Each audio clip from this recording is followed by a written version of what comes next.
নমস্কার বন্ধুরা, আরবিপি চ্যানেলে আপনাদের সকলকে জানাই স্বাগতম। এসেছি তেঁতুল পাতার নতুন একটি আপডেট নিয়ে। আজকের পর্বে শুরুতেই আপনারা দেখতে পাবেন জেঠুমনি ঝিল্লিকে বলে এই হচ্ছে বুদ্ধি, বুদ্ধির জোর। এটা গায়ের জোরে কেউ করতে পারেনি, সেটা আমার ঝিল্লিমা করে দেখিয়েছে। তখন ছাতিংপুরাকে সবাই হেরো হেরো বলে চিৎকার করতে থাকে, আর ঝিল্লি কাকাই তারা সবাই মিলে সেখানে আনন্দ করতে থাকে। তখন ভাইয়াজি বলে আচ্ছা, এটা তো একটা চিটিং হয়েছে। পর ঝিল্লি বলে বাই গড, এটা কোনো চিটিং হয়নি, আর এটা নিয়মটা কি, এটা ভাঙা, আর আমি তো সেটাই করেছি। এরপর ভাইয়াজি বলে এই মেয়েটা কিচ্ছু জানে না।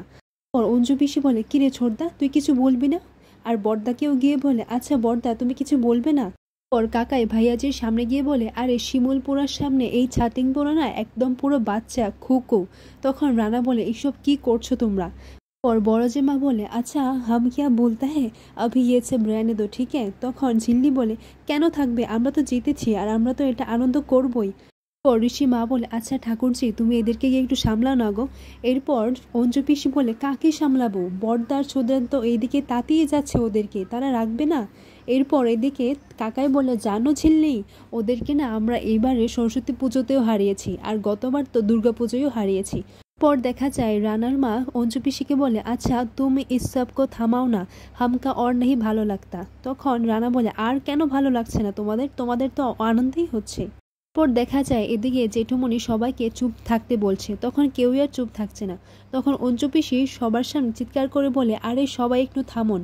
পিসি ভাইয়াজিকে গিয়ে বলে আচ্ছা ভাইয়াজি, এটা তো কে জিতেছে, এটা তো আমরা সবাই জিতেছি।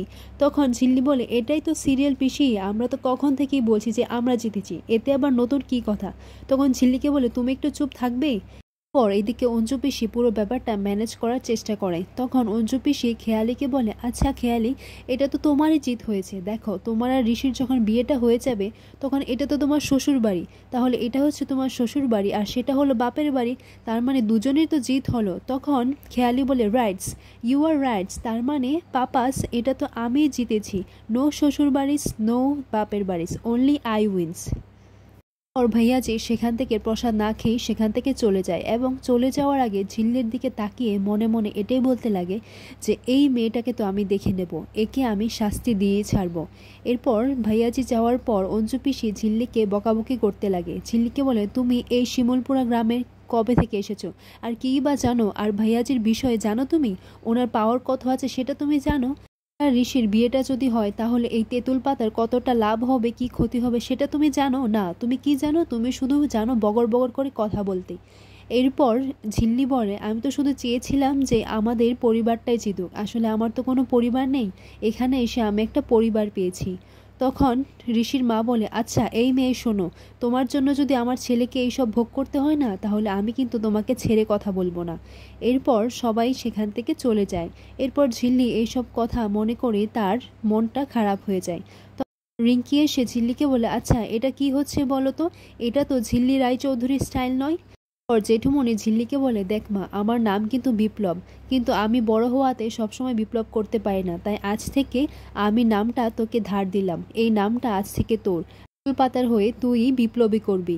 এরপর ঝিল্লি বলে তেঁতুল পাতার মতো যদি আমার একটা পরিবার থাকতো। তখন কাকাই বলে কে বলেছে এটা তোর পরিবার না, এই তেঁতুল পাতা তুইও তো একজন সুজন। এরপর সবাইকে বলে কি রে ঠিক বলছি না? তখন সবাই বলে হ্যাঁ। এরপর দেখা যায় যে ঝিল্লি তার রোজকারকার ডায়েরি লিখছে। এদিকে দুই ভাই বোন মিলে এটাই গল্প করছে যে দেখলি না ওই ভাইয়াজির মুখটা কি ফান ছিল। ঝিল্লি তার মায়ের কথা খুব মনে করতে লাগে। তখনই দেখা যায় সেখানে রিঙ্কি আসে তালের পিঠে নিয়ে আর প্রসাদ নিয়ে। রিঙ্কি বলে আচ্ছা তোমার ওই সময় মনটা কি সানির জন্য খারাপ ছিল, ওকে একটা ফোন করলেই তো পারো। তখন ঝিল্লি সানিকে ফোন করে, তখন ফোন করে দেখতে পায় যে সানির ফোনটা সুইচ অফ। তখন রিঙ্কি বলে কবে যে তোমার সানি ফিরবে, আর কবে যে আমরা বিয়ের একটা নিমন্ত্রণ পাবো। পর তাতাই বলে আচ্ছা তোমার বিয়েতে আমাদেরকে নেমন্তন্ন করবে তো? তখন ঝিল্লি বলে আরে করবো না মানে, অবশ্যই করব। কোকন আর বাকি দুষ্ট ছেলে মেয়েরা চলে যায় পিসি রানীর কাছে পায়েস খেতে, তালের পায়েস। তখন অঞ্জু পিসি বলে আমি কি পাগল নাকি তোদের তালের পায়েস দেব? এরপর কোকন বলে দাও না গো পিসি রানী, খুব স্বাদ হয়েছে। আর অঞ্জু পিসি তাদেরকে বকে ঝোঁকে সেখান থেকে পাঠিয়ে দেয়, বলে যে যা গিয়ে পড়তে বস, পরে ঋষি এসে আমাকে তুলোধনা করবে। এরপর কোকন বলে দাঁড়া, এইবার পিসি রানীর হচ্ছে, তাদেরকে তালের পায়েস খেতে দিল না, এটা কিন্তু ভ্যারি ব্যাড।